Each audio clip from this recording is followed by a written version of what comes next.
So hello guys, AG this side. So welcome you all to my channel Study with AG. तो आज हम लोग जो topic start करने वाले हैं वो है मोस्ट हॉन्टेड टॉपिक जेई और नीट एस्पिरेंट्स लोगों के लिए इनऑर्गेनिक केमिस्ट्री में, वो है द पी ब्लॉक एलिमेंट्स। ठीक है, तो इस चीज़ में उतना डरने की कोई बात नहीं है, हम लोग उसको अच्छे से पढ़ेंगे। और मेरा जो प्लान है, मैं हर दिन एक एक करके मतलब जो इसका ग्रुप है वो मैं डालते रहूँगा, और अगर कोई भी ग्रुप अगर थोड़ा सा बड़ा रहा तो उसका जो टॉप मतलब वो होगा तो 2 पार्ट्स में वो ब्रेक करके आएगा। ठीक है, तो उसके लिए प्लीज़ आप लोग इस चैनल को सब्सक्राइब कीजिए और अपने दोस्तों के साथ शेयर कीजिए, क्योंकि मैंने अभी तक 4 टॉपिक्स ऑलरेडी कंप्लीट कर दिया है। Periodic properties, hydrogen, S block और उसके बाद डीएनएफ ब्लॉक। ठीक है, तो आप इसके बाद हम लोग पी ब्लॉक एलिमेंट्स करेंगे, उसके बाद हम लोग मेटलर्जी और कोऑर्डिनेशन कंपाउंड भी करेंगे, तो उसमें ज़्यादा टाइम नहीं लगेगा। जो भी टाइम लगेगा इस पी ब्लॉक एलिमेंट्स में लगेगा। तो बहुत सारे कमेंट्स आ रहे थे कि पी ब्लॉक एलिमेंट्स के ऊपर मतलब अब लाया जाए वीडियो, तो इसीलिए हम लोग इसके ऊपर कर रहे हैं। तो आज हम लोग इसको स्टार्ट करने वाले हैं, तो आप अच्छे से इसको फॉलो कीजिए और आपका एनसीईआरटी का बुक जो है उसको खोल के रखिए सामने अपने। तो फिर हम जो मतलब पॉइंट्स इंपॉर्टेंट बताएंगे या मार्क करेंगे तो आप लोग भी उसे मार्क कर लेना और इसको अच्छे से एक बार देख लेना और याद भी कर लेना। ठीक है, so let's begin the chapter with the P block elements. तो हम लोग ये क्लास 11th का जो टॉपिक है वो वाला से उठा रहे हैं, जो आज हम लोग कवर करेंगे द बोरॉन फैमिली। ठीक है, तो उसके पहले जो इंट्रोडक्शन पार्ट रहता है उसको भी कवर करेंगे। तो let's start. Okay, so in p block elements the last electron enters the outermost p orbital. As we know that the number of p orbitals is 3, therefore the maximum number of electron that can be accommodated in the set of p block element is 6. ये तो बहुत obvious है। Consequently there are 6 group of p block elements in the periodic table numbering from 13 to 18. Boron, carbon, nitrogen, oxygen, fluorine and helium head the groups. मतलब ये जो है ये group leaders है, मतलब ये जो है ये ग्रुप के पहले मेंबर्स में आते हैं। ठीक है, boron, carbon, nitrogen, oxygen, fluorine and helium. Okay, their valence shell electronic configuration is ns2 np1 से 6 except helium जिसका सिर्फ 1s2 होता है। ठीक है, the inner core of the electronic configuration may however differ. The difference in inner core of elements greatly influences their physical property. मतलब जो inner core का जो electronic configuration है वो उसका physical property को influence करता है। मतलब it में चेंज द एटॉमिक और आयनिक रेडिया, आयनाइजेशन एंथैल्पी। तो इसीलिए इनर कोर का जो इलेक्ट्रॉनिक कॉन्फ़िगरेशन है एलिमेंट्स का वो बहुत इंपॉर्टेंट रोल प्ले करता है उसका फिजिकल प्रॉपर्टी और केमिकल प्रॉपर्टी को डिफाइन करने के लिए। यहाँ पे लिखा भी होगा हाँ, as well as chemical properties. ठीक है, तो फिजिकल और केमिकल प्रॉपर्टीज को डिफाइन करने के लिए। Consequently, a lot of variation in properties of elements in a group of p block is observed. The maximum oxidation state shown by a p block element is equal to the total number of valence electrons, that is the sum of the s and p electrons. Clearly, the number of possible oxidation states increases towards the right of the periodic table. तो right में जितना जाएंगे उतना क्या होगा, number of possible oxidation state बढ़ेगा। तो इसको हम लोग in addition to this so called group oxidation state, मतलब ग्रुप ऑक्सीडेशन स्टेट कहा जाता है इसको। ठीक है, sum of s and p block p electrons. अब जो देखते हैं the p block elements may show some other oxidation states which normally but not necessarily differ from the total number of electrons, valence electrons by unit of 2. तो यहाँ पे अगर आपको याद आ रहा होगा तो मैं एक बार सिर्फ याद दिलाने के लिए बोल रहा हूँ, जो डी ब्लॉक का एलिमेंट्स था वहाँ पे हम लोग देख रहे थे जो ऑक्सीडेशन स्टेट्स था वो सिर्फ +1 यूनिट से डिफर कर रहा था। लेकिन वहीं पे हम लोग ये चीज भी देख रहे थे कि बाकी जो एलिमेंट्स होते हैं एस या पी ब्लॉक एलिमेंट्स, उसका जो ऑक्सीडेशन स्टेट होता है वो +2 यूनिट से डिफर करता है। तो यहीं पे लिखा हुआ भी है इलेक्ट्रॉन्स बाय यूनिट ऑफ 2। ठीक है, the important oxidation states exhibited by P block elements are shown in table 11.1. In boron, carbon, nitrogen families, the group oxidation state is the most stable state for the lighter elements in the group. However, the oxidation state 2 units less than the group oxidation state become progressively more stable for the heavier elements in each group. मतलब जो each group में जो heavier elements है उनमें जो 2 unit less वाला जो oxidation state है वो ज़्यादा stable रहता है। ठीक है, the occurrence of oxidation states 2 units less than the group oxidation states are sometimes attributed to the inert pair effect. तो ये किसके कारण होता है, ये inert pair effect के कारण होता है। ठीक है, ये समझ में आ गया हम लोग को। अब इसके बाद जो लिखा हुआ है यहाँ पे लिखा हुआ है general electronic configuration and oxidation state of P block elements. तो यहाँ से एक बार क्वेश्चन आया था कि मतलब what are the possible oxidation states that group 14 can show, group 15 can show, ऐसे करके क्वेश्चन बन सकता है। मतलब एक बार आया भी था शायद, और इसमें से क्वेश्चन बनाया जा सकता है। तो आपको ऐसे याद रखना है, जैसे कि जो फर्स्ट है ग्रुप 13 में उसका फर्स्ट ग्रुप एलिमेंट कौन सा है, बोरॉन है तो उसका जो ग्रुप ऑक्सीडेशन स्टेट है वो तो एक एक यूनिट से बढ़ते रहेगा, +3 +4 फिर +5 फिर +6 फिर +7 +8। ओके, तो ये वाला 13 फिर 14 फिर 15 16 ऐसे करके चलता रहेगा। ओके, अब इसका जो अदर ऑक्सीडेशन स्टेट है इसको हम लोग देखना पड़ेगा। तो +3 जो इसका है, इसका जो अदर ऑक्सीडेशन स्टेट है वो क्या रहेगा, +1 भी रह सकता है, मतलब 2 यूनिट लेस, तो +3 और +1 दोनों रह सकता है। ठीक है, जो +4 वाला है उसका 2 यूनिट लेस मतलब +4, लेकिन यहाँ पे -4 भी शो होता है। तो आपको सिर्फ मैं एक एग्जांपल बता रहा हूँ ताकि आपको ये चीज याद रह जाए कि इसका -4 भी शो होता है। ऐसे तो ये तो ट्रेंड मैंने बताया कि इनर्ट पेयर इफेक्ट के कारण 2 यूनिट लेस वाला एक ऑक्सीडेशन स्टेट इसका शो होता है। तो +4 शो रहा है तो +2 शो होगा, यहाँ पे +3 शो रहा है तो +1 तो शो ही होगा ऐसे।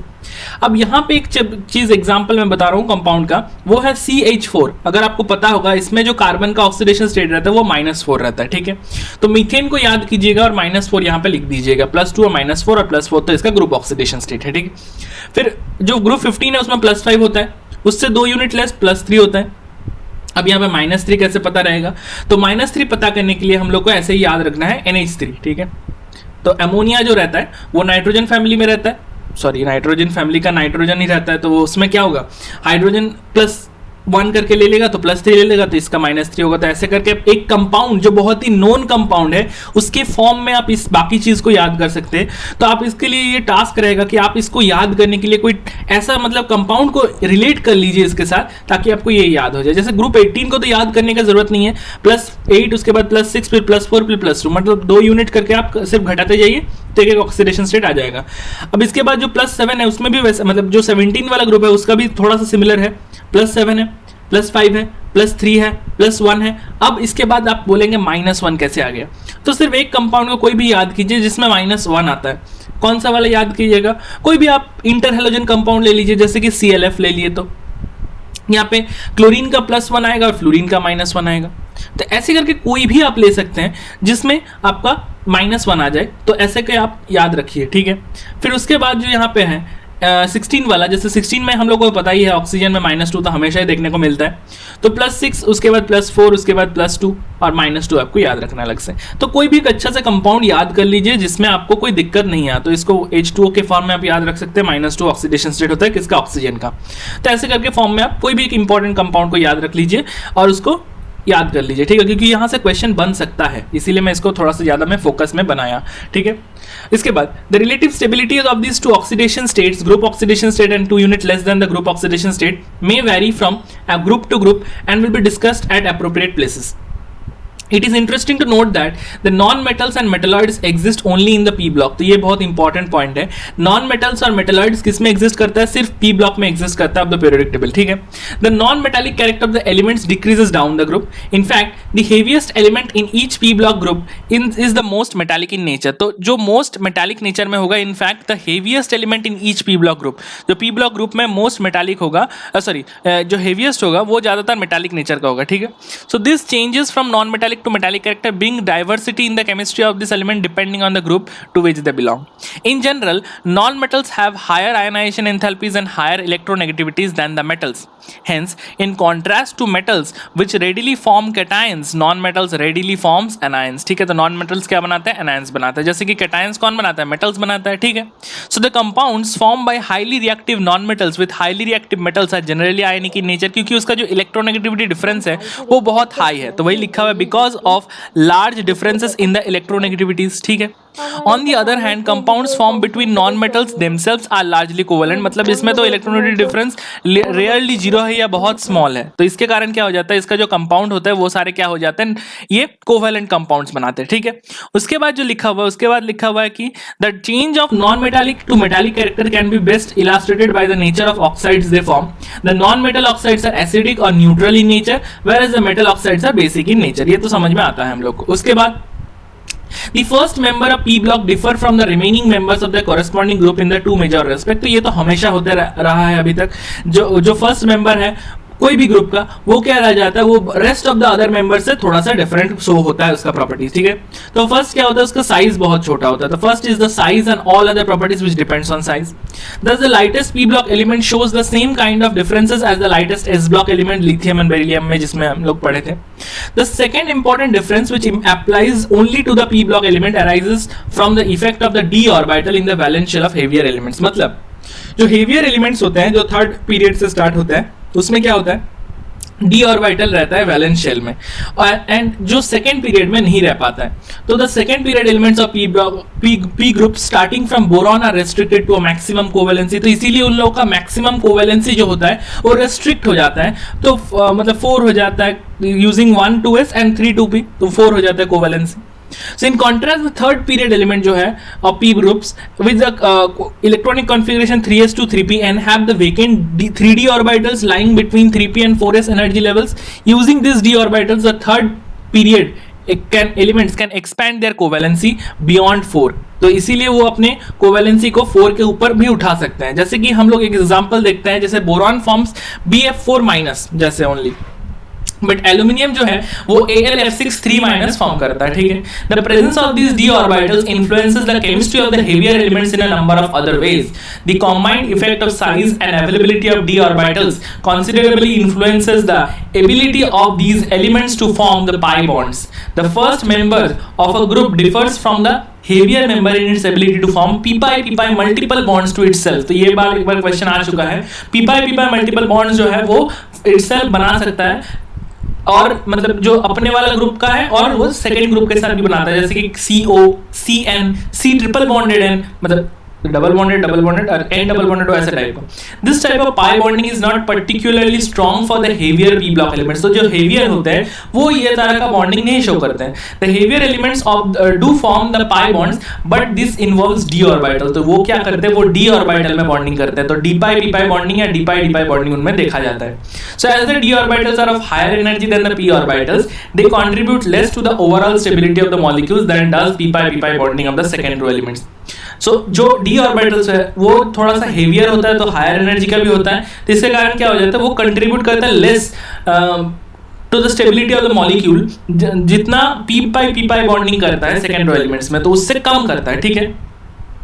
So however, the coordination numbering species of heavier elements may be higher than for the first element in the same oxidation state. For example, in +5 oxidation state, both nitrogen and phosphorus forms oxo anions. तो +5 oxidation states में दोनों ही nitrogen और phosphorus दोनों मतलब oxo ions बनाते हैं, जैसे कि NO3- 3 coordination with pi bond involving 1 nitrogen p orbital, और PO4 3- जहाँ पे 4 coordination involving s, p and d orbital contributing to the pi bond.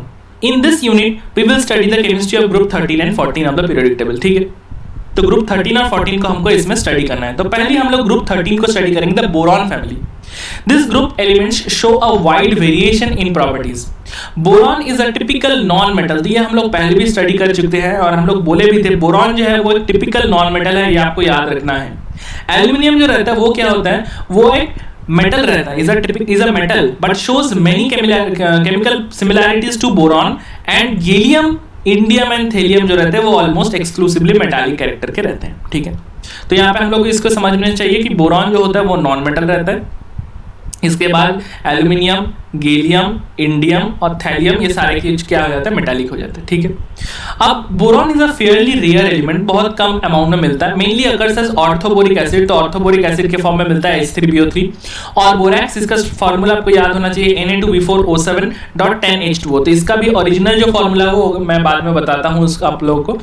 और कार्नाइट जो है उसका है Na2B4O7.4H2O, मतलब 10H2O है बोरैक्स में और 4H2O है कार्नाइट में. ठीक है, याद रखना है. इसमें से क्वेश्चन आ सकता है, आई थिंक आ भी चुका होगा शायद. In India, borax occurs in Puga valleys, that is Ladakh, and Sambhar Lake, that is Rajasthan. The abundance of boron in earth crust is less than 0.0001%. ठीक है, by mass. There are two isotopic forms of boron, 10B जिसमें 19% और 11B जिसमें 81% रहता है. Aluminium जो रहता है वो मोस्ट अबंडेंट मेटल रहता है और थर्ड मोस्ट अबंडेंट एलिमेंट रहता है अर्थ क्रस्ट में. मतलब मेटल के फॉर्म में अगर देखें कि मेटल का रेस्पेक्ट में देखें तो एल्यूमिनियम जो रहता है वो मोस्ट अबंडेंट मेटल है. लेकिन अगर उसको एलिमेंट के फॉर्म में देखें तो वो किसके बाद आता है, वो ऑक्सीजन और सिलिकॉन के बाद आता है. ऑक्सीजन सबसे ज्यादा रहता है 45.5% और सिलिकॉन 27.7%. उसके बाद थर्ड मोस्ट अबंडेंट जो रहता है वो एल्यूमिनियम रहता है 8.3% बाय मास. ठीक है. बॉक्साइट का जो फॉर्मूला रहता है वो ये वाला फॉर्मूला नहीं रहता है. ये हम लोग जब मेटलर्जी पढ़ेंगे तब हम लोग अच्छे से इसका बॉक्साइट का फॉर्मूला देखेंगे, क्योंकि यहाँ से क्वेश्चन एक बार आ चुका है बॉक्साइट में. अगर आप इसको देखेंगे तो आपको आपको लगेगा कि ये तो ऑक्साइड का ओर है, मतलब ये ऑक्साइड का ओर है, एल्यूमिनियम का ऑक्साइड का ओर है, लेकिन ऐसा नहीं है कि ऑक्साइड और हाइड्रोक्साइड दोनों का ओर है। तो इसका जो अलग से फॉर्मूला हम लोग देखेंगे वो हम लोग एकदम इसको स्टार मार्क कर लेते हैं। अभी आप इसको अपने किताब में भी स्टार मार्क कर लीजिए, क्योंकि इसको जब हम लोग मेटलर्जी में देखेंगे तब इसका ओरिजिनल फॉर्मूला हम लोग अच्छे से देखेंगे, ठीक है। क्रायोलाइट जो रहता है उसका जो फॉर्मूला रहता है वो होता है Na3Al(F6) are the important minerals of the aluminium. In India, it is found as mica in Madhya Pradesh, Karnataka, Odisha, and Jammu. Gallium, indium, and thallium are less abundant element in nature. The atomic, physical, and chemical properties of this element are discussed below. तो इसका जो atomic, physical, chemical properties है वो discuss किया जाएगा नीचे। Electronic configuration, the outer electronic configuration of this element is NS2np1, ये तो सबको याद है। A close look at the electronic configuration suggest that while boron and aluminium have noble gas core, gallium and indium have noble gas plus 10d electrons. तो gallium और indium जो रहता है उसमें नोबल गैस रहता है, उसके साथ 10d इलेक्ट्रॉन्स भी फुल्ली फिल्ड रहता है। एंड थेलियम जो है उसमें तो नोबल गैस रहता है प्लस 14 इलेक्ट्रॉन्स रहता है, 14f इलेक्ट्रॉन्स, और उसके साथ 10d इलेक्ट्रॉन्स भी रहते हैं। Thus the electronic structures of these elements are more complex than for the first two groups of the elements discussed in unit 10, ठीक है। मतलब जो s ब्लॉक रहता है उससे थोड़ा ज्यादा कॉम्प्लेक्स रहता है। This difference in electronic configuration या structures affects the other properties and consequently the chemistry of all the elements of this group। तो ठीक है, अब हम लोग देखेंगे जो है वो है atomic radii. So on moving down the group for each successive member one extra shell of electron is added and therefore atomic radius is expected to increase. तो हम लोग को क्या देखना मिलना चाहिए, जो मिलना चाहिए वो होना चाहिए कि बोरॉन सबसे कम, उसके बाद एल्यूमिनियम, उसके बाद गैलियम, उसके बाद इंडियम, और उसके बाद थेलियम। ये होना चाहिए, ये क्या होना चाहिए, ये होना चाहिए। लेकिन क्या होता है, होता क्या है, यहाँ पे लिखा हुआ है however a deviation can be seen, atomic radius of gallium is less than that of aluminium. मतलब यहाँ पे गैलियम और एल्यूमिनियम में थोड़ा सा मतलब डिफरेंस आ जाता है, मतलब यहाँ पे गैलियम और इसमें साइन जो है ये थोड़ा सा उल्टा हो जाता है, ऐसे टाइप का साइन हो, ठीक है। So this can be understood from the variation in the inner core of the electrons. तो the presence of additional 10d electrons offer only poor shielding effect for the outer electron for the increase nuclear charge in gallium. तो gallium में क्या होता है, atomic ये बढ़ने के कारण क्या हो जाता है, इसमें जो एटॉमिक साइज है वो तो मतलब छोटा ही रह जाता है। क्यों छोटा रह जाता है, क्योंकि इसमें जो 10d इलेक्ट्रॉन्स फिलअप हो रहे हैं वो 10d इलेक्ट्रॉन्स अच्छे से अपने आप को स्क्रीनिंग नहीं कर पा रहे, मतलब उसका जो स्क्रीनिंग इफेक्ट है वो कम है as compare to the other. तो इसीलिए क्या हो जाता है, इसीलिए ये फॉर्म नहीं हो पाता, मतलब इसका जो साइज होता है वो छोटा हो जाता है। सो from the increased nuclear charge in gallium, consequently the atomic radius of gallium जो 135 पिकोमीटर रहता है is less than that of aluminium जो 143 पिकोमीटर का रहता है। Ionization enthalpy, the ionization enthalpy values as expected from the general trends do not decrease smoothly down the group. The decrease from boron to aluminium is associated with increase in size. The observed discontinuity in the ionization enthalpy values between aluminium and gallium and between indium and thallium are due to inability of d and f electrons. तो यहाँ पे भी क्या देखने को मिल रहा है, ionization enthalpy values जो रहता है वो as expected from the general trends do not decrease down smoothly, मतलब decreases smoothly नहीं होता है। The decrease from boron to aluminum is associated with the increase in size, तो size बढ़ रहा है इसीलिए क्या हो रहा है, उसका डिक्रीज हो रहा है ionization enthalpy. The observed discontinuity in the ionization enthalpy values between aluminium and gallium and between indium and thallium are due to the inability of d and f electrons which have low screening effect to compensate the increase in nuclear charge. तो वही same reason जो हम लोग reason अब से पढ़े आ रहे हैं कि डी और एफ इलेक्ट्रॉन्स का जो स्क्रीनिंग इफेक्ट होता है वो कम होता है एज कंपेयर्ड, तो उसमें क्या हो जाता है, न्यूक्लियर चार्ज बहुत ज्यादा बढ़ जाता है और उसमें से स्क्रीनिंग नहीं कर पाता, तो इसीलिए उसका जो अट्रैक्टिव फोर्स ज्यादा हो जाता है, तो इसीलिए क्या हो जाता है, वो छोटा साइज का हो जाता है। छोटा साइज का होता है तो आयनाइजेशन एंथैल्पी में भी थोड़ा सा चेंज आता है। तो ये सारे जो मतलब क्या बोले कंसीक्वेंसेस है, ये आपको याद रहना चाहिए, बहुत ही मतलब ऑब्वियस वाला कंसीक्वेंस है, बहुत बार हम लोग कर चुके हैं अभी तक, ठीक है। Which have low screening effect to compensate, तो ठीक है, समझ में आ गया। The order of ionization enthalpy as expected is, ये तो पहले रहना ही चाहिए, ionization enthalpy 1 less than ionization enthalpy 2 less than ionization enthalpy 3। The sum of the first 3 ionization enthalpy for each of the element is very high. Effect of this will be apparent when you study there chemical properties. अब इसके बाद हम लोग देखेंगे electronegativity. So down the group electronegativity first decrease from boron to aluminium and then increases marginally. This is because of the discrepancy in the atomic size of the elements. अब इसके बाद जो फिजिकल प्रॉपर्टीज हम लोग देखते हैं उसमें क्या लिखा है, boron is a non metallic in nature, ये तो पहले भी हम लोग पढ़े, typical non metal, it is extremely hard and black coloured solid. तो इसका जो ये होता है स्ट्रक्चर होता है उसका नाम होता है आइकोसाहेड्रल स्ट्रक्चर, आइकोसाहेड्रल। तो ये स्ट्रक्चर बोरॉन का होता है इन एलिमेंटल फॉर्म, आइकोसाहेड्रल स्ट्रक्चर, और इसका जो इसीलिए होता है बहुत ज्यादा हार्ड होता है और ब्लैक कलर का सॉलिड होता है। It exist in many allotropic forms, मतलब ये बहुत सारे एलोट्रोप्स में एग्जिस्ट करते हैं। Due to very strong crystalline lattice, इसका क्रिस्टलाइन लैटिस बहुत ज्यादा स्ट्रॉन्ग होने के कारण बोरॉन का जो होता है मेल्टिंग पॉइंट बहुत ज्यादा हाई होता है। तो मैंने बताया आइकोसाहेड्रल स्ट्रक्चर जो होता है बहुत ज्यादा स्ट्रॉन्ग होता है, तो इसके लिए क्या हो जाता है, इसका जो मेल्टिंग पॉइंट रहता है, इसका मेल्टिंग पॉइंट बहुत ज्यादा हाई रहता है। तो rest of the members are soft metals with low melting points and high electrical conductivity, मतलब जो बाकी के मेंबर्स है वो क्या होता है, बहुत ज्यादा सॉफ्ट होता है, उनका जो मेल्टिंग पॉइंट होता है वो भी लो रहता है और उनका जो इलेक्ट्रिकल कंडक्टिविटी रहता है वो भी हाई रहता है। It is worthwhile to note that gallium with an unusually low melting point, तो गैलियम होता है क्या, इतना कम मेल्टिंग पॉइंट वाला 303, जो हम लोग जब हाथ में रखेंगे तब भी वो गल जाएगा, मतलब अगर उसको हम लोग हाथ में रख के देखेंगे तो वो क्या हो जाएगा, मेल्ट कर जाएगा, ठीक है। So could exist in liquid state during summer, मतलब समर में क्या हो जाता है, वो लिक्विड स्टेट में चला जाता है। तो यहाँ पे अभी काम कीजिए ना, इसको सेल्सियस में ले लीजिए, आइडिया आपको अच्छा लगेगा। 273 एक बार घटा लीजिए यहाँ से, तो कितना आ गया, ये 0 आएगा और ये कितना आ गया, ये 3 आ गया, मतलब यहाँ पे 30 का डिफरेंस है, मतलब सिर्फ 30 डिग्री सेंटीग्रेड, मतलब ये तो समर में हमेशा ही चला जाता है, 40 डिग्री तक भी चला जाता है कभी कभी। तो ये तो क्या 30 डिग्री तो बहुत ही कम है, तो 30 डिग्री सेल्सियस में क्या हो जाता है, इसका मेल्ट हो जाता है, ठीक है। So could exist in liquid state, इसीलिए बोला जा रहा है समर में लिक्विड स्टेट में रहता है। It's high boiling point 2676 kelvin, इसका जो बॉइलिंग पॉइंट है वो बहुत ज्यादा हाई है, 2676। तो इसके कारण क्या हो जाता है, इसका मेल्टिंग पॉइंट बहुत कम है, इसका बॉइलिंग पॉइंट बहुत ज्यादा है, तो इसका जो मतलब झेलने का क्षमता है बहुत ज्यादा रेंज में है। तो इसीलिए क्या कर सकते हैं, इसको हम लोग टेम्परेचर में यूज कर सकते हैं, टेम्परेचर स्केलिंग में यूज कर सकते हैं, एज अ थर्मोमीटर यूज कर सकते हैं। तो क्या कर सकते हैं हम लोग, जहां पे बहुत ज्यादा हाई टेम्परेचर मेजर करना हो वहां पे हम लोग इसको यूज कर सकते हैं, क्योंकि ये तो बॉयल नहीं करेगा उसके पहले, ठीक है। So density of the elements increases down the group from boron to thallium, density जो है वो क्या होगा, इंक्रीज करेगा डाउन द ग्रुप, जितना नीचे जाएंगे उतना डेंसिटी बढ़ेगा। इसका कारण क्या हो सकता है, इसका कारण हो सकता है डेंसिटी, हम लोग को पता है ये मास बाय वॉल्यूम होता है, डेंसिटी इज इक्वल टू, अगर इसमें मास बढ़ेगा तो डेंसिटी भी बढ़ेगा, क्योंकि मास नीचे जा रहा है तो बढ़ रहा है, इसीलिए डेंसिटी भी बढ़ रहा है। यहाँ पे जो वॉल्यूम है मतलब एटॉमिक रेडियस जो है वो बहुत हद तक बढ़ भी रहा है, लेकिन उतना ज्यादा रेट में नहीं बढ़ पा रहा है जितना रेट में मास, और जितना स्टेबली मास बढ़ रहा है, जितना मतलब क्या बोले इसको, इतना कंस्टेंटली मास इंक्रीज कर रहा है, उतना कंस्टेंटली इसका रेडियस नहीं मतलब बढ़ नहीं पा रहा। तो इसके कारण क्या हो जा रहा है, इसका वॉल्यूम जो रह रहा है वो छोटा पड़ रहा है। तो एटॉमिक रेडियस और अगर छोटा पड़ रहा है, मतलब इनफैक्ट एटॉमिक वॉल्यूम अगर छोटा पड़ रहा है तो ऑटोमेटिकली एटॉमिक डेंसिटी जो है वो बढ़ेगा। यहां तक समझ में आ गया। अब हम लोग देखेंगे chemical properties. So oxidation state and trends in chemical reactivity. So due to small size of boron, the sum of its first 3 ionization enthalpy is very high.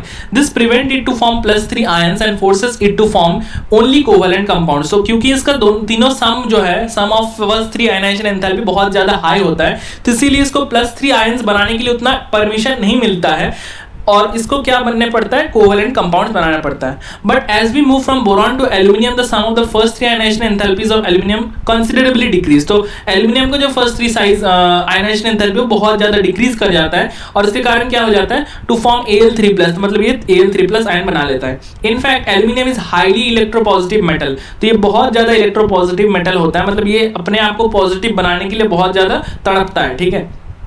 However, down the group, due to poor shielding effect of intervening DNF orbital, the increase effective nuclear charge hold ns electron tightly। तो क्या हो जाता है, क्योंकि DNF orbital का shielding effect बहुत poor रहता है, इसके कारण उसका जो s इलेक्ट्रॉन है बहुत ज्यादा टाइटली होल्ड रहता है, इसीलिए क्या हो जाता है, इनर्ट पेयर इफेक्ट शो होता है। इनर्ट पेयर इफेक्ट का मतलब क्या रहता है, जब हम लोग का जो इनर मोस्ट s ऑर्बिटल्स है वो पार्टिसिपेट करने के लिए रिलक्टेंट होता है, मतलब वो पार्टिसिपेट नहीं करना चाहता है बॉन्डिंग में, तब उसे हम लोग का क्या कहते हैं, इनर्ट पेयर इफेक्ट कहते हैं। तो इसीलिए क्या हो जाता है, इसमें इनर्ट पेयर इफेक्ट के कारण thereby restricting their participation in bonding, मतलब बॉन्डिंग में उसका पार्टिसिपेशन नहीं अलाउ कर रहा है।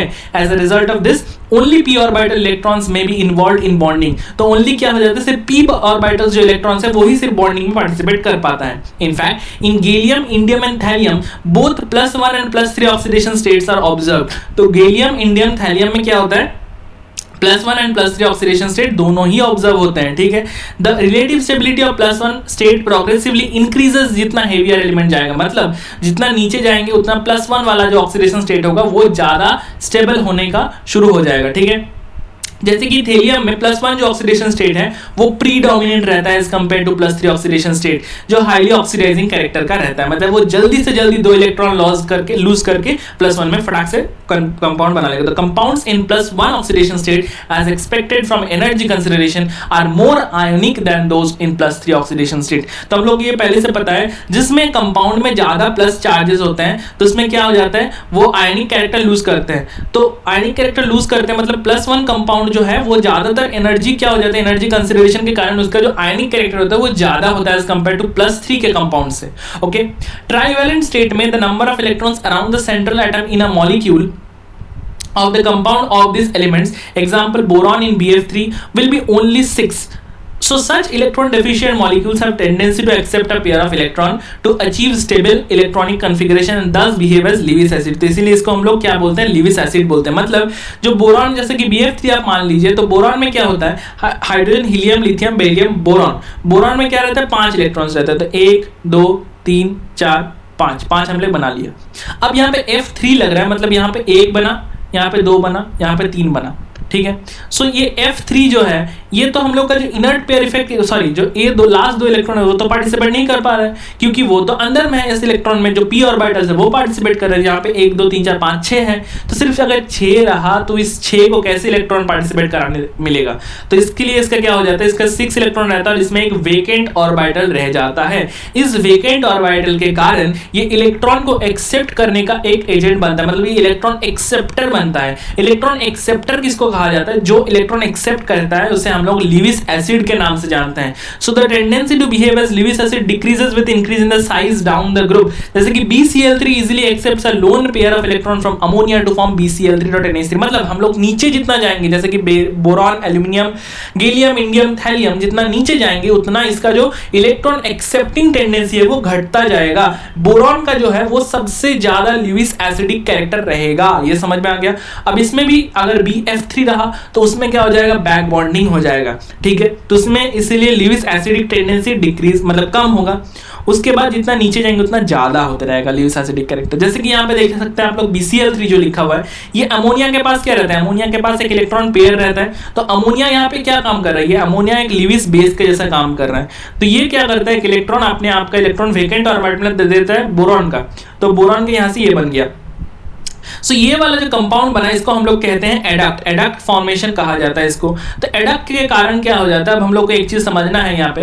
पहली बात जो था बोरॉन का यहाँ पे हाइब्रिडाइजेशन, अगर आपको पता होगा, अगर आप लोग केमिकल बॉन्डिंग पढ़ चुके होंगे तो आपको यहाँ पे देखने को मिलेगा कि यहाँ पे 1 2 3 मतलब यहाँ पे 3 सिर्फ बॉन्ड बना है बोरॉन का। तो यहाँ से क्या बनता है, इसका ऑक्सीडेशन स्टेट, सॉरी इसका हाइब्रिडाइजेशन जो लिखता है वो sp2। लेकिन जब NH3 इसको इलेक्ट्रॉन डोनेट कर देता है और इसमें बोरॉन में अगर यहाँ पे ये आ गया, यहाँ पे इलेक्ट्रॉन मिला तो यहाँ पे माइनस और यहाँ पे प्लस आ गया, ये इलेक्ट्रॉन दिया तो इसको प्लस और इसको माइनस, ये अगर बन गया, अब आप देख सकते हैं 1 2 3 4, तो 4 बन गया, मतलब यहाँ पे आप ये sp3 बन गया। मतलब यहाँ से हम लोगों को क्या समझ में आ रहा है कि sp3 यहाँ पे sp2 था, यहाँ से sp2 से sp3 हुआ, मतलब यहाँ पे चेंज इन हाइब्रिडाइजेशन हुआ, किसका, बोरॉन का।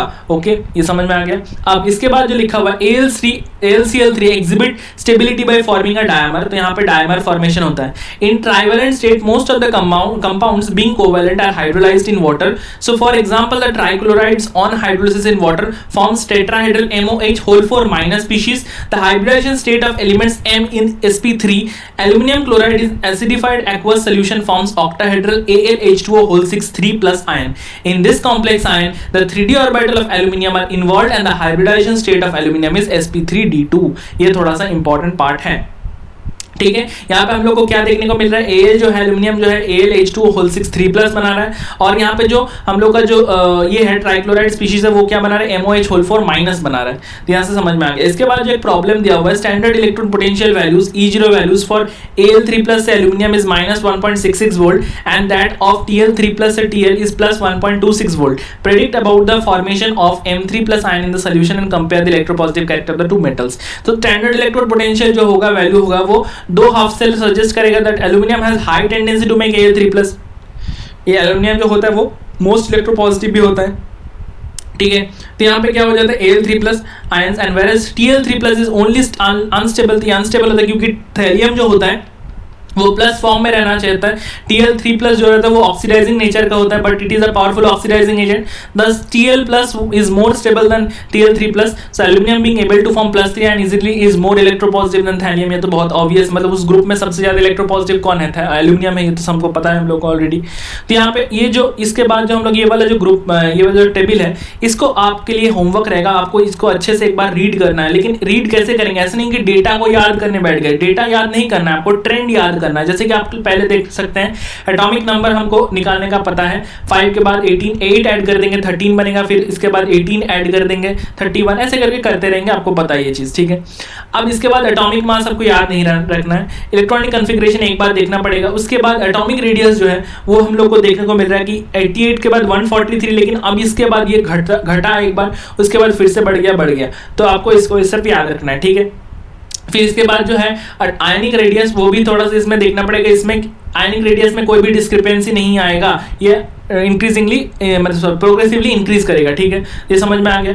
अब आयनाइजेशन एंथैल्पीज का जो वैल्यूज है ये आपको एक बार अच्छे से देखना होगा, और इसको मैं सजेस्ट करूंगा आप लोग इसको एक बार कॉपी में नोट डाउन करके लिखे। वैल्यूज को नोट मत कीजिए, इसका ऑर्डर को नोट कीजिए, ऑर्डर को नोट कीजिए और इसको अच्छे से एक बार स्टडी कीजिए, ठीक है। और अगर आपको लगा तो कोई अच्छा सा आप निमोनिक भी बना सकते हैं, और आप क्या कर सकते हैं, इसको अच्छे से निमोनिक बना के आप इस कमेंट सेक्शन में शेयर भी कर सकते हैं, ताकि बाकी जो आपके दोस्त हैं उनको भी थोड़ा सा फायदा हो जाए। क्योंकि यहाँ पे आपको थोड़ा सा क्या होगा, पॉजिटिव एटीट्यूड से अगर आप खेलेंगे तो आपको अच्छा लगेगा कि हाँ यार सब कोई को मैं हेल्प भी करते चल रहा हूँ और उसके साथ मेरा भी स्टडी कंप्लीट हो रहा है। तो ये भी बहुत इंपॉर्टेंट पार्ट है। जैसे कि मैं बोलूँ कि किसी को अगर आयनाइजेशन एंथैल्पी का कोई भी अच्छा सा ट्रेंड बना के उसका जो ये आएगा निमोनिक बनाएंगे अगर कोई भी, तो उसको आप नीचे कमेंट कीजिए, मैं उसको पिन भी कर दूंगा। उसके बाद इलेक्ट्रोनेगेटिविटी, ये तो समझ में आ रहा है, इलेक्ट्रोनेगेटिविटी जितना जा रहा है यहाँ पे देखिए एक डिस्क्रिपेंसी मिल गया, 1.5 कम हो गया, फिर 1.6, 1.7, 1.8, समझ में आ गया।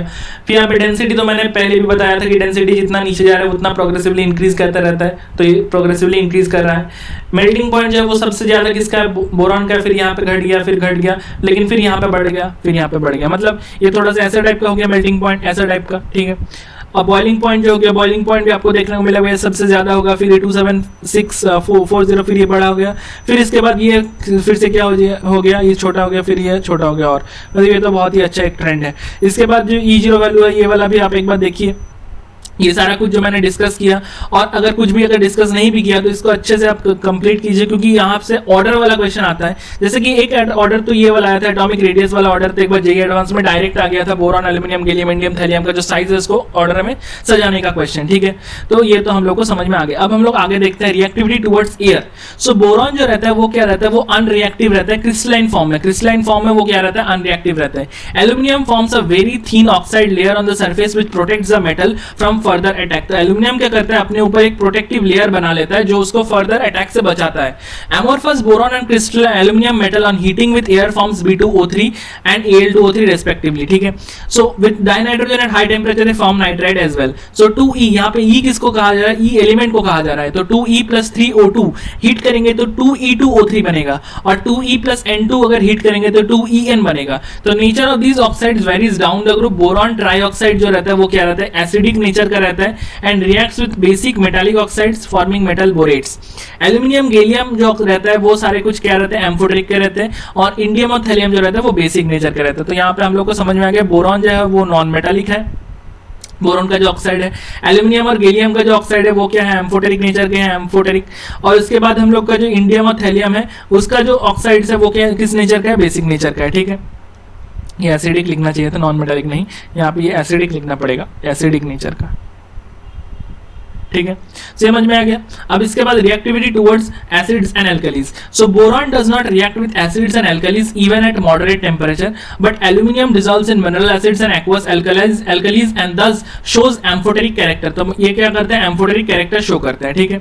सो aluminium dissolves in dilute HCl and liberate dihydrogen. So 2Al + 6 HCl gives 2Al3 + 6 Cl - +3 H2। तो हाइड्रोजन गैस को ये लिबरेट करता है। However, concentrated nitric acid renders aluminum passive bye forming a protective oxide layer on the surface. तो यहाँ पे क्या बोला जा रहा है कि कंसंट्रेटेड नाइट्रिक एसिड जो होता है वो क्या करते हैं, वो ऐसा नहीं कर पाता है क्योंकि प्रोटेक्टिव ऑक्साइड लेयर बन जाता है एक ऊपर में सरफेस में, ठीक है। क्योंकि नाइट्रिक एसिड का जो है उसका जो पैसिव रहता है वो एल्यूमिनियम के साथ पैसिव रिएक्शन करता है, मतलब एक्टिव रिएक्शन नहीं होता, ठीक है। उसके बाद aluminium also reacts with aqueous alkali. तो एक्वस एल्कली मतलब एक्वस एल्कली को मतलब एल्कली अगर बेस अगर एक्वस फॉर्म में रहा तो उसको एल्कली कहते हैं, तो ठीक है।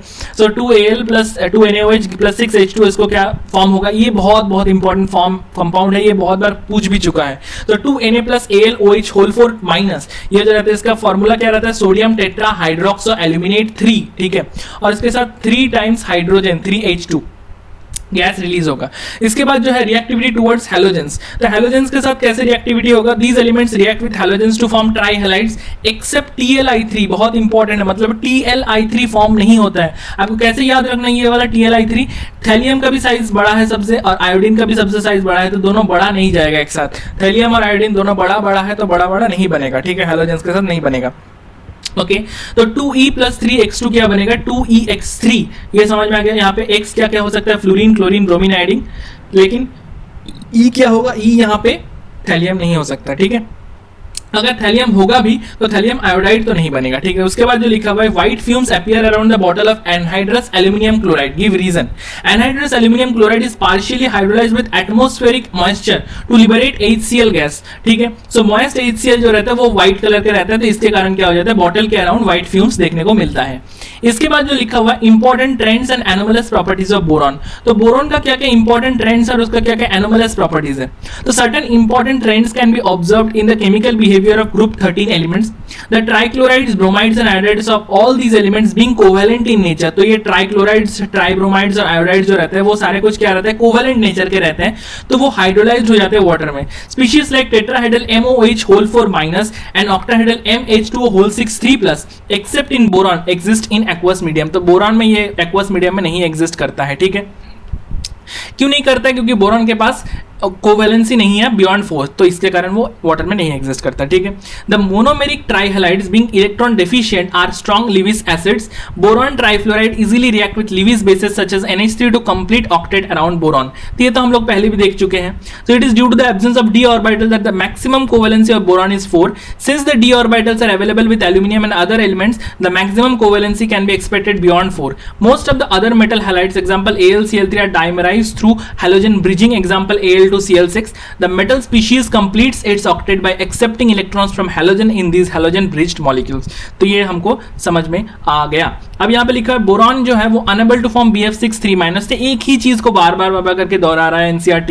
Non availability of d orbitals, बहुत बार बता चुके हैं कि इसका d ऑर्बिटल्स नहीं रहता तो इसमें क्या नहीं बनता है, कोवेलेंसी इसका बियॉन्ड 4 नहीं बनता, तो कैसे भाई BF6 3- बना लेगा ये, ओके। इसके बाद लिखा है some important compounds of boron, तो ये बहुत इंपॉर्टेंट टॉपिक है। सो क्या क्या स्टडी करेंगे, बोरैक्स स्टडी करेंगे, उसके बाद ऑर्थोबोरिक एसिड और उसके बाद diborane. So will briefly study their chemistry, okay.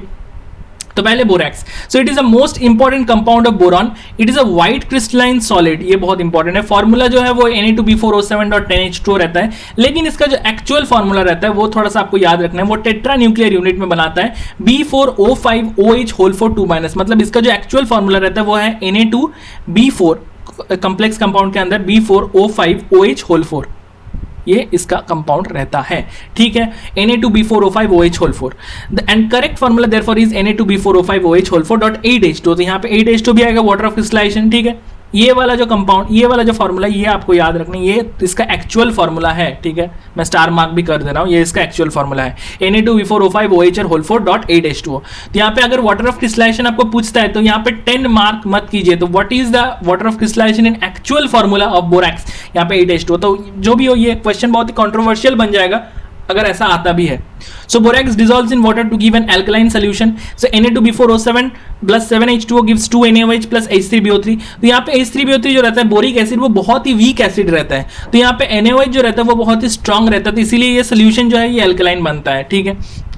On heating borax first loses water molecules and swells up। तो पहले वाटर मॉलिक्यूल्स को छोड़ता है और स्वेल अप हो जाता है, मतलब थोड़ा सा फूल जाता है। फिर ऑन फर्दर हीटिंग क्या हो जाता है, ये ट्रांसपेरेंट लिक्विड में कन्वर्ट हो जाता है which solidifies into glass like material called as borax bead. तो Na2B4O7.10H2O को हीट करेंगे तो पहले Na2B4O7 बनेगा जो सोडियम मेटाबोरेट है, फिर उसको ज्यादा हीट करेंगे तो क्या बनेगा 2NaBO2 बनेगा, सोडियम बोरेट, या ये सोडियम मेटाबोरेट है, ये सोडियम टेट्राबोरेट है, ये यहाँ से आगे यहाँ पे उठ के इसका जो नाम है ये यहाँ से उठ के आगे एनसीईआरटी का मिसप्रिंट है। यहाँ पे क्या आएगा, ये वाला जो कंपाउंड है ये सोडियम टेट्राबोरेट, ठीक है। यहाँ पे आपको समझने में भी आएगा कि यहाँ पे 4 बोरॉन है, तो ये मेटाबोरेट तो नहीं हो सकता, नहीं टेट्राबोरेट है, ठीक है, टेट्राबोरेट है। ये जो है ये सोडियम मेटाबोरेट और ये जो B2O3 है ये है बोरिक एनहाइड्राइड, ठीक है। तो metaborates of the many transition metals have characteristic colours, तो इसका जो रहता है कैरेक्टरिस्टिक कलर रहता है, therefore borax bead test can be used to identify them in the laboratory, ठीक है। So for example when borax is heated in a Bunsen burner flame with COO cobalt oxide on a loop of platinum wire, blue coloured COBO2 whole twice is form. तो ये वाला जो compound बनता है ये आपको याद रखना है, COBO2 होल ट्वाइस बनता है।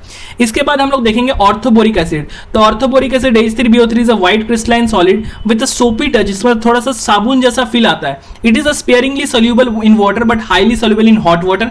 It can be prepared by acidifying an aqueous solution of borax, तो Na2B4O7 plus 2HCl plus 5H2O gives 2 NaCl plus H3BO3। इसको ये लिखने का ये फॉर्म है BOH होल थ्राइस। तो इसको देख के आप मत बोल दीजिए कि ये एक बेस है, बेस नहीं है, ये एक एसिड ही है, लेकिन इसको लिखने का फॉर्मेट ऐसा रहता है, ठीक है। It is also formed by the hydrolysis reaction with water or dilute acid of most boron compound जैसे कि halides, hydrides, etc. It has a layered structure in which planar BO3 units are formed, so joined by hydrogen bonds। तो यहाँ पे hydrogen bonds रहता है, ठीक है। Okay, boric acid is a weak monobasic acid, it is not a protonic acid. बहुत important point है, ये प्रोटोनिक एसिड नहीं रहता, ये एक मोनोबेसिक एसिड रहता है, वो भी वीक वाला। तो ये एक वीक मोनोबेसिक एसिड रहता है, not a protonic acid, and but act as a Lewis acid by accepting electron from hydroxyl ions. तो ये हाइड्रोक्साइल आयन से, मतलब जो वाटर है वहां से क्या करता है, इलेक्ट्रॉन पेयर को एक्सेप्ट करता है। मतलब क्या हो गया कि ये जो एसिड है ये H+ नहीं देता है, ये OH- को एक्सेप्ट करता है। समझ में आ गया? तो इसीलिए इसको हम लोग क्या कहते हैं, वीक मोनोबेसिक एसिड, ठीक है। So on heating orthoboric acid above 370 kelvin it forms metaboric acid HBO2 which on further heating yields boric oxide. तो ये समझ में आ गया। H3BO3 को अगर हीट करेंगे तो HBO2, उसको अगर फर्दर हीट करेंगे तो B2O3। तो ये जो कंपाउंड है ये लेयर्ड स्ट्रक्चर, यहाँ पे जो डॉटेड आपको मिल रहा है वो क्या है, इसका हाइड्रोजन बॉन्डिंग का शो किया गया है, ठीक है। ओके, इसके बाद लिखा हुआ एक question, why is boric acid considered as weak acid? Because it is not able to release H+ ions on its own, it receives OH ions from water molecule to complete its octet and in turn releases H+। मतलब ये water का H+ को छोड़ता है क्योंकि OH- को accept कर लेता है। तो ऐसे समझने को थोड़ा सा ईजी हो जाता है, ठीक है। अब इसके बाद जो नेक्स्ट कंपाउंड है वो है diborane B2H6। The simplest boron hydride known is diborane. It is prepared by treating boron trifluoride with LiAlH4 मतलब लिथियम एल्यूमिनियम हाइड्राइड इन डाइइथाइल ईथर, ठीक है। यहाँ पे क्या देखने को मिल रहा है, जो बोरॉन ट्राइफ्लोराइड है BF3 वो LiAlH4 के प्रेजेंस में अगर हम लोग रिएक्ट कराते तो B2H6 बनेगा, लिथियम फ्लोराइड और AlF3 बनेगा। एक convenient laboratory method for the preparation of diborane involves the oxidation of sodium borohydride with iodine. तो लैबोरेटरी में क्या यूज कर सकते हैं हम लोग, ये लैब मेथड है, आप बोल सकते हैं। लैब में क्या जाता है, तो NaBH4 को यूज करेंगे I2 के प्रेजेंस में, तो यहाँ पे B2H6 और 2Na plus H2 बनेगा। So diborane is produced on a industrial scale by the reaction of BF3 with sodium hydride. तो NaH के साथ रिएक्शन होता है 2BF3 plus 6NaH 450 केल्विन में, B2H6 plus 6NaF। डाइबोरेन जो रहता है वो कलरलेस हाईली टॉक्सिक गैस रहेगा, बॉइलिंग पॉइंट जो रहेगा 180 केल्विन रहेगा। डाइबोरेन कैचेस फायर स्पॉन्टेनियसली, बहुत जल्दी आग पकड़ लेता है, यह बहुत एक्सोथर्मिक रिएक्शन होता है, बहुत enormous amount of heat release करता है। तो B2H6 plus 3O2 gives B2O3 plus 3H2O, और इसका जो एंथैल्पी ऑफ कंबशन है वो कितना है, -1976, मतलब -1976 किलो जूल अमाउंट को रिलीज करता है पर मोल। एक मोल अगर डाइबोरेन को बर्न करेंगे तो 1976 किलो जूल पर मोल हीट रिलीज होगा। Most of the higher boranes are also spontaneously flammable in air. Boranes are readily hydrolysed by water to give boric acid. तो ये भी बहुत एक इंपॉर्टेंट रिएक्शन है। B2H6 को अगर वाटर में रिएक्शन कराएंगे तो क्या बनेगा, BOH होल थ्राइस बनेगा, मतलब बोरिक एसिड बनेगा और हाइड्रोजन गैस लिबरेट होगा, ठीक है। Diborane undergoes cleavage reactions with Lewis bases to give borane adducts, ठीक है, जैसे BH3L। So B2H6 अगर NMe3 के साथ रिएक्ट करेगा तो क्या बनाएगा, BH3.NMe3 बनाएगा, और B2H6 plus 2CO होगा तो BH3.CO बनेगा। Reaction of ammonia with diborane gives initially B2H6.2 NH3 which is formulated as BH2 NH3 whole 2 plus BH4 minus। तो ये वाला जो कंपाउंड है, मतलब ये जो यूनिट लिखा हुआ है ये आपको याद रखना चाहिए कि इसका जो कैटायनिक पार्ट है वो क्या रहता है, BH2 NH3 होल 2 प्लस, और इसका जो एनायनिक पार्ट है वो है BH4 माइनस, ठीक है। फर्दर हीटिंग गिव्स बोराजाइन, तो ये क्या मिलता है, बोराजाइन मिलता है, जिसको हम लोग इनऑर्गेनिक बेंजीन भी कहते हैं, B3N3H6, ठीक है। इसका जो स्ट्रक्चर रहता है वहां पे एक बार बोरॉन, एक बार नाइट्रोजन, एक बार बोरॉन, एक बार नाइट्रोजन, ऐसे करके फॉर्म में रहता है, ठीक है। ऐसे आपको ये चीज़ तो पता ही होगा, एक बार अच्छे से आता ही होगा इसको, ठीक है। और यहाँ पे क्या रहता है, यहाँ पे नाइट्रोजन बोरॉन को इलेक्ट्रॉन देता है, नाइट्रोजन बोरॉन को इलेक्ट्रॉन देता है, नाइट्रोजन बोरॉन को इलेक्ट्रॉन देता है, और बोरॉन में क्या रहता है, हाइड्रोजन रहता है, यहाँ पे हाइड्रोजन, सब में हाइड्रोजन रहता है, इनफैक्ट यहाँ पे हाइड्रोजन हाइड्रोजन हाइड्रोजन, यहाँ पे भी हाइड्रोजन होगा, यहाँ पे भी हाइड्रोजन होगा, ठीक है। ये B3N3H6 का स्ट्रक्चर हो गया, ठीक है। उसके बाद यहाँ पे जो रिएक्शन है वो लिखा हुआ है, B2H6 + 6 NH3 gives 3 times BH2 NH3 whole twice plus BH4 minus, इसको फर्दर हीट करेंगे तो B3N3H6 और 12H2 बनेगा, ठीक है। The structure of diborane is shown in figure 11.2, तो इसका स्ट्रक्चर जो है बहुत इंपॉर्टेंट है। इसमें जो होता है, इसमें हाइड्रोजन जो रहता है, इसमें 4 हाइड्रोजन एक ही प्लेन में रहता है बोरॉन के साथ, और 2 जो हाइड्रोजन रहते हैं वो ऊपर रहता है, ब्रिजिंग हाइड्रोजन कहा जाता है इसे, ब्रिजिंग हाइड्रोजन एटम्स, ठीक है। सो इसमें बोरॉन का जो ये होता है ऑक्सीडेशन स्टेट होता है, सॉरी ऑक्सीडेशन स्टेट नहीं, हाइब्रिडाइजेशन जो रहता है वो क्या रहता है, 1 2 और एक वाला अपना खुद का रहता है, तो इसमें इसका sp2 हाइब्रिडाइजेशन रहता है, लेकिन इसमें जब ब्रिज बनाते हैं तब sp3 बन जाता है, ठीक है। तो इसमें लिखा होगा, देखिए आप यहाँ पे लिखा हुआ है 3 सेंटर 2 इलेक्ट्रॉन बॉन्ड, तो यहाँ पे 3 सेंटर 2 इलेक्ट्रॉन बॉन्ड बनता है, जिसको हम लोग 3C2E बॉन्ड भी कहते हैं, 3 centre 2 electron bonds shown in figure, okay. So boron forms a series of hydridoborates, the most important one is the tetrahedral BH4 minus ion. Tetrahydridoborates of several metals are known, lithium and sodium boro tetrahydridoborates are क्या होता है, बोरोहाइड्राइड्स के नाम से जाना जाता है, are prepared by the reaction of metal hydrides with B2H6 in diethyl ether. So 2MH plus B2H6 जो बनाता है, क्या बनाता है, 2M प्लस BH4 माइनस। तो यहाँ पे हम लोग को देखने को मिल रहा है each boron atom uses sp3 hybrid, तो मैंने बताया कि पहले sp2 था इनिशियली, लेकिन वो बाद में क्या हो जाता है, sp3 हो जाता है, ठीक है, for bonding. So the out of the 4 sp3 hybrids on each boron atom 1 is without an electron, तो एक जो रहता है उसमें इलेक्ट्रॉन नहीं रहता है, तो टर्मिनल BH बॉन्ड जो रहता है वो नॉर्मल 2 सेंटर 2 इलेक्ट्रॉन रहना चाहिए, लेकिन जो ब्रिज वाला है वो 3 सेंटर 2 इलेक्ट्रॉन बॉन्ड्स है। यहाँ पे 3 सेंटर 2 इलेक्ट्रॉन का मतलब क्या रहता है, देखिए आप यहाँ पे 1 2 3 को सेंटर है और 2 को सिर्फ इलेक्ट्रॉन है, कहां पे, एक हाइड्रोजन का इलेक्ट्रॉन और एक वाला बोरॉन का इलेक्ट्रॉन, ये तीनों में शेयर हो रहा है, ठीक है। ऐसा टाइप का हो गया। अब यहाँ पे लिखा हुआ है बोथ LiBH4 NaBH4 जो है वो रिड्यूसिंग एजेंट के जैसे काम में आता है ऑर्गेनिक सिंथेसिस में, they are useful starting materials for preparing other हाइड्रिडोबोरेट्स।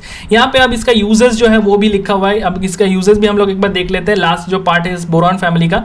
तो uses of boron and aluminium and there compounds, boron being extremely hard refractory solid of high melting point, low density and very low electrical conductivity finds many application. Boron fibers are used in making bullet proof vests, मतलब bullet proof jacket बनाने के काम में आता है। Light composite material for aircraft, boron का जो 10 वाला isotope है वो high ability to absorb neutrons, तो therefore boron metal borides are used in nuclear industry as well as protective shields and control rods। इसके बाद जो मेन इंडस्ट्रियल एप्लीकेशन है बोरैक्स एंड बोरिक एसिड का is in the manufacturing of the heat resistant glasses, जिसको हम लोग Pyrex कहते हैं, और ग्लास वूल में भी यूज होता है, जो फाइबर ग्लासेस होता है उसमें भी। So borax is also used as a flux for soldering of metal, तो फ्लक्स के जैसा भी काम में आता है। So for heat scratch and steel stain resistant glazed coating to earthenwares and the constituent of medicinal soaps, इसके कारण भी काम में आता है। And aqueous solution of orthoboric acid is generally used as a mild antiseptic. इसके बाद जो एल्यूमिनियम का यूज है वो एल्यूमिनियम जो रहता है वो ब्राइट सिल्वरी व्हाइट मेटल रहता है, हाई टेंसाइल स्ट्रेंथ का, इसीलिए इसमें और इसका जो कंडक्टिविटी है इलेक्ट्रिकल और थर्मल ये भी हाई रहता है। So on weight to weight basis the electrical conductivity of aluminium is twice that of copper. तो ये क्वेश्चन आ सकता है कि एल्यूमिनियम का जो कंडक्टिविटी रहता है अगर वेट टू वेट बेसिस में बोले तो अगर सपोज हम बोले कि 1 kg एल्यूमिनियम जितना कंडक्ट करता है, 1 kg एल्यूमिनियम ज्यादा कंडक्ट करता है as compare to 1 kg copper, तो ये समझ में आ गया। Aluminium is used extensively in industries and everyday life. It forms alloys with copper, manganese, magnesium, silicon and zinc. Aluminum in its alloys can be given shapes of pipe, tubes, rods, wires, plates or foils etc. and therefore find use in packing, utensil making, construction, aeroplane and transportation industry. The use of aluminum and its compounds for domestic purpose is now reduced considerably because of its toxic nature. तो toxic nature के कारण क्या होता है, aluminium का जो वो रहता है वो डोमेस्टिक पर्पस में इसका यूज करना थोड़ा सा कंसिडरेबली कम किया गया है। तो ये वाला जो पार्ट है इसको हम लोग कवर कर चुके हैं। अब यहाँ से इसके बाद जो ग्रुप 14 है वो हम लोग नेक्स्ट वीडियो में कवर करेंगे, जो शायद मैं कल अपलोड करूंगा। तो मैं इतना मतलब जो बोरॉन फैमिली हो गया, इसके बाद मैं ये एक चीज़ बोल सकता हूँ कि आप NCERT से एक बार इसको अच्छे से देखिए और इस वीडियो को ऑन करके आप एक एनसीईआरटी बुक को खोल के इसको वीडियो को देखिए, तो फिर आपको ज़्यादा फायदा होगा। आप चाहे तो अपना बुक में भी मार्क कर सकते हैं यहाँ से मैंने जो जो मार्क किया, और नहीं तो मैं एनोटेटेड जो पीडीएफ है उसको भी मैं अपना पीडीएफ टेलीग्राम ग्रुप में दे दूंगा। तो मैं अब लास्ट में यही बोलना चाहूँगा कि प्लीज़ आप इस वीडियो को लाइक कीजिए, अपने दोस्तों के साथ शेयर कीजिए और इस चैनल को सब्सक्राइब कीजिए। और अगर कोई भी क्वेरी होगा तो प्लीज़ नीचे कमेंट सेक्शन में पूछिएगा, मैं ज़रूर से उसको एड्रेस कर दूंगा। तो thank you, have a nice day और keep studying and stay motivated. Thank you.